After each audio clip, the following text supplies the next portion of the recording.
I think it was called aerobic conditioning. It was, in fact, a class in how to jog. Back then, jogging and aerobic conditioning was a new thing. But I thought, I may be able to do that. I don't have a lot of athletic ability, but I have run before. I think I can do that. I soon discovered that the mechanics of running are simple, but simple doesn't necessarily mean easy. It was a long quarter, but I hung in there, I passed the class, and I've been a runner ever since. Last spring, I was really looking forward to a summer of good solid training run to prepare for a big race in the fall. Instead, I spent the last 7 or 8 months trying to recover from a series of injuries. Because I needed to run less and cross-train more, I reluctantly bought an exercise DVD, highly recommended to me, that would whip me into shape through cardio and strength training. It sounded awful. And it was. It's 30 minutes of agony. I would much rather run. But throughout the DVD, we keep being reassured that these moments of discomfort will produce transformation. Focus on effort and not on perfection. Well, those are wise words for exercise and pretty good ones for life, too.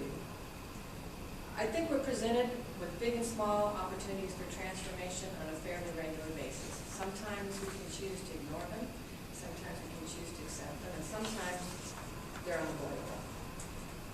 My family moved every 2 or 3 years while I was growing up, and I never had a choice in the matter.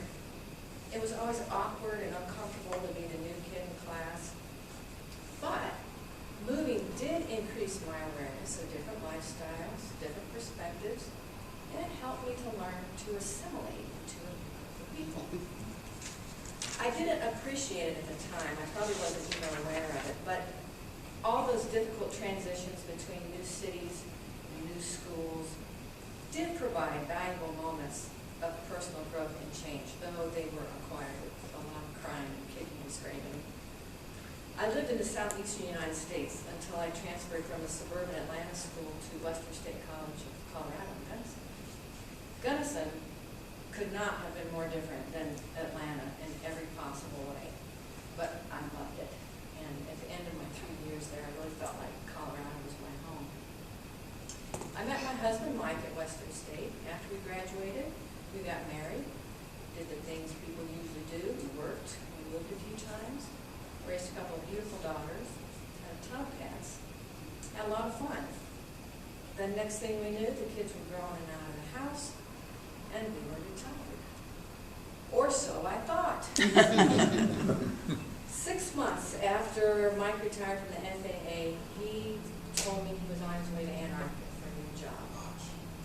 Just as a side note, I would like to say that before he retired, we were talking about retiring in Gunnison.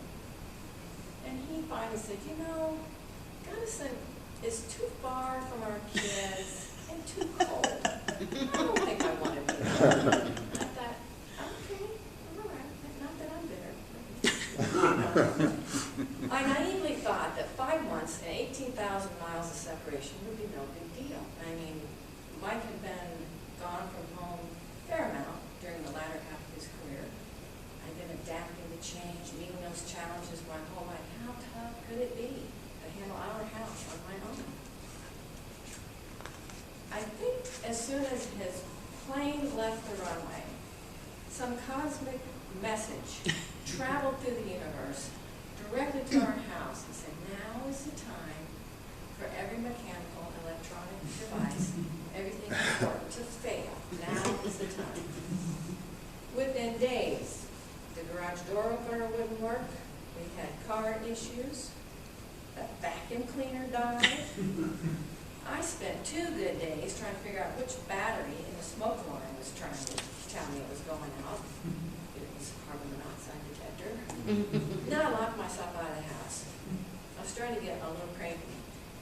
But then it snowed. Okay, all right, I was ready for that.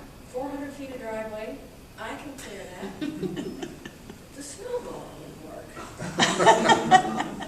I was bound and determined to make it to a Halloween race that I had registered for.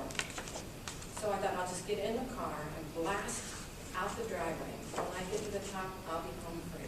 I'd done it before. This time, I sank the Suburban this is not working. I think 4 weeks into my little domestic adventure, I realized that being on my own was not going to be as easy as I thought it was. However, I adapted to being temporarily single. I enlisted the help of some friends and neighbors from time to time. Things got better, and I put the snowplow guy on speed dial.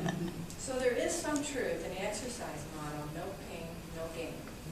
If we can endure the uncomfortable and uneasy and the anxious moments that life throws at us, we can be transformed.